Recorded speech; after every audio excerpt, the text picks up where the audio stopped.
Well, let's talk to Sir Iain Duncan Smith, former leader of the Conservative Party, and someone who's fought valiantly against a lot of the lockdown restrictions for much of the past year. Good morning to you, Sir Iain. Morning, Julia. Thank you for joining us. I thought there was an awful lot to welcome yesterday, although there was not a tone of sort of jubilation. It was very much, look, it's far from over. Don't be demob happy, the Prime Minister said. But the key argument he was making was, if not now, then when do we end these restrictions on our lives?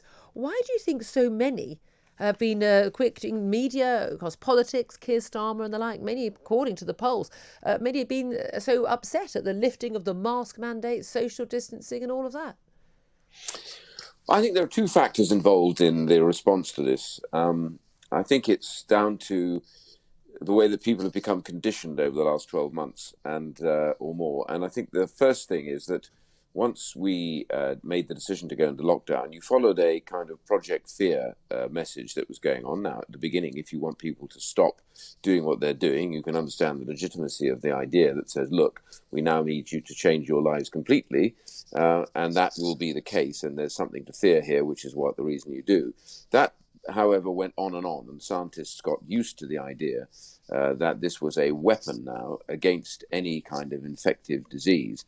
And I think the problem then on the second side of that is that when people did lock down, a very, very significant number of them, the government provided money for many of them. Now, I know 80% under the furlough scheme of your salary meant that the other countermanding risk that would normally be there, that of maybe losing your employment, business going down, that was suspended. So that no longer became part of people thinking. Now, there were people out there that didn't get feather-bedded by the money. And they, of course, reached a different conclusion about this. And they were the ones saying, we need to get back. We need our businesses to run, and, we can't afford this. So you got divided on those two scores. And I think the truth is right now, people have been so conditioned to the idea that this is the biggest and only risk that they face. Only risk is important. That they now cannot conceive of the idea of being out of this at any stage. And scientists, of course, have helped play that message throughout. And that's why you're getting this division, I think. And this is the very bizarre thing that we're getting, that in some way we're told, Keir Starmer saying this is reckless. The gamble is on the front page of a number of papers. And the idea that, this is a big bang. Have you heard the phrase big bang being used? We've been in lockdown and will have been locked down for 6.5 months by July the 19th. Businesses not allowed to open, people having their faces covered in public places for the last year. Massive restrictions on people being able to actually, meet public. Social distancing. By the time July 19th comes about, we will have had social distancing rules in for 480 days. It's an extraordinary time. There'll be children that don't really know what it's like to see adults' faces in public, or to mix freely in their home and have people over. It is extraordinary how quickly people seem to have come used to this.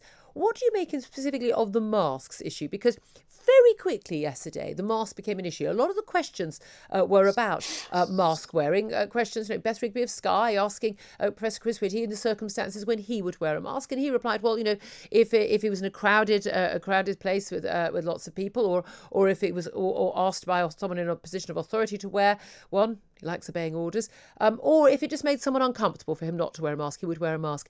Does that tell us quite a lot about the attitude with masks? That actually it's about a culture now. It's a way of making people feel more comfortable, and it's about signalling virtue and goodness rather than about any actual science. Yes, it's quite. You were right when you said the problem is that people have become conditioned, and that is exactly what's happened. The public, by and large, became conditioned because they were told there is a single threat facing you, and therefore to combat the threat, you must do the following things, and you must not do the other things. So first and foremost, people go, yes, okay, I get it. They've now done it. As I said earlier on, there was money made available and all the other bits and pieces. Meanwhile, all the time, the scientists are telling them, this is dangerous, this is dangerous, this is dangerous. Now, the problem they've got now is coming out of this. People are now struggling to remember or figure out how this worked before. I know it sounds stupid, but that is very much the case. So when you get the polls asking you, what do you think? Quite often people give the pollsters the view that they think they ought to think, rather than the view sometimes in these cases that they really believe. And so the result is you tell the pollster what you think your neighbour would like to hear you say, Meanwhile, quite often, you're not obeying all the rules. And it's a feature I've noticed, that there are lots of people gathering. There are, look at the football, look at various other people not necessarily wearing face masks close to each other, not necessarily socially distancing. Things have changed a lot in the last few months. And so, in a way, what people are saying they're in favour of keeping, they're not keeping any longer, by and large. On face masks, I think it is a matter of free choice. If I was on the tube and I had a cold and I was coming in, I might be inclined to wear a face mask for the sake of others in a crowded tube. I might keep it on me because I think it's just a matter of perhaps good manners, if you want to do that. It happens a lot in the Far East. The Japanese do it. They consider they do it for the sake of others. Now, that's a choice that you make, and I have no problem if people want to make that choice, because if that's how they think or they're worried about it, then if that gives them a sense of, they feel better, then that's fine. But you don't need to wear a mask. The human people... race wouldn't have survived if people had needed to wear masks when they do. Okay, most of the existence of humankind, we weren't living indoors and on public transport. I accept that, but certainly, people who, cough openly without, I mean, if I had a cough or a cold and I'm on public transport, way before COVID, I would make sure I was doing either into a tissue and making sure that, and then I wouldn't be touching anything else, so I wouldn't be passing my germs on to other people. That would be basic good manners and courtesy. But not needing to wear a mask all the time because you've got a cold. I mean, human beings can survive colds, for goodness sake. Of course they can. But my point I'm simply making is, if the price of us unlocking is that people use their own choice if they want to use masks, I can live with that because I believe in free choice. So if I'm confronting somebody who's sitting there across the way and they're wearing a mask, I'm not going to tell them they shouldn't be wearing a mask. Absolutely not. Except that we are seeing very much, and certainly on social media, there's a certain kind of sort of virtue stigler, the sort of people who have their selfie outdoors with them wearing the mask to show how good that person they are, doing their bit. The fact that most of them work from home and only wear a mask for 20 minutes a day, and don't actually have to wear them for the 8-10 hours that some workers have to wear them, all of whom I know absolutely hate wearing them, but apparently, according to the unions, we're going to talk to them next, desperate to keep them. This is going to be the next culture war. Are you a good person wearing a mask, or are you a bad person not wearing a mask? I actually think this will peter out. I think people will get bored with it. They'll lose them. They'll leave them at home. They don't feel under any strictures to do it. And bit by bit, it won't be in the pocket any longer. So you won't be wearing it. And you're right about this. The one thing I notice about Twitter is it is about the most sanctimonious place on earth. People judge everybody like mad. And if you come up with a view, then you are wrong, because that's what people think that people should believe, not what they actually believe themselves. So I basically ignore it. I just that sort of stuff is for the birds. Very, very sensible. And in terms of what happens in the autumn, I mean, the Prime Minister's making the point that, look, we're going to see cases doubling from the 27,000 we're on right now. They've doubled in the last 10 days, but we aren't seeing hospital rates. They're going up, but nothing like the same rate, and deaths nothing like the same rate either, far below. But we're going to have these cases going up, and we're going to have cases going up in the autumn. What do you think the risk is that actually the demand for the face mask to come back, for the social distancing to come back, for closures of hospitality and schools and the like, what do you think the danger is that that's going to come back in the autumn? Do you think Boris Johnson, with his new health secretary by his side, is going to be strong enough to resist that?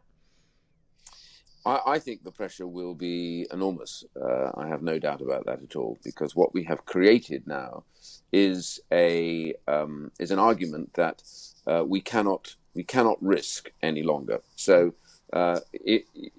with COVID, it's become a non-risk process. And what we have to do is get back to the idea that we live our lives by balancing risk. And this is the thing I've argued from the word go. It's not that we can banish the risk. The risk will be with us. But what kind of a risk is it? And how do you mitigate it? And at the same time, how do you get on with your lives? And that's the balance. And the balance of risks, if it's absent, as we've seen, nothing happens. So we have to get the balance back because it just won't work. And I think, therefore, we will face this again. We have given to a group of scientists enormous power, such that they've probably never had. And we've tested to destruction the idea that scientists know everything, which has always been thrown at us every time. Oh, but scientists, they say this, they say that, they can't be wrong. Science is never wrong. What we have shown is that science is like politics. There are facts and there are debates and there are opinions. And what we've seen is scientists divide from each other on things. We remember how people said face masks don't work, you shouldn't wear them. Then it was you must wear them from the same people. Yep. Then it's where's the evidence that this is cutting down transmission? It's very difficult to see. And then all of a sudden it became fear factors and all the rest. And I just think that the one thing we have discovered, if we're honest, is that science is accurate only to a point. A lot of it is ultimately extrapolation and opinion. And we have to recognize, therefore, that the balance of risk lies with us at the end of the day as people. We don't live in China. We don't have a ghastly dictatorial government that arrests us, incarcerates us for not having the right opinions. We allow ourselves to debate. That is the point of a free society. It's not free in the sense it costs you nothing. It's free in the sense that you are capable of arguing and making your own judgment. Okay. We must return to that. Oh, I hope we do. So Iain Duncan Smith, thank you very much.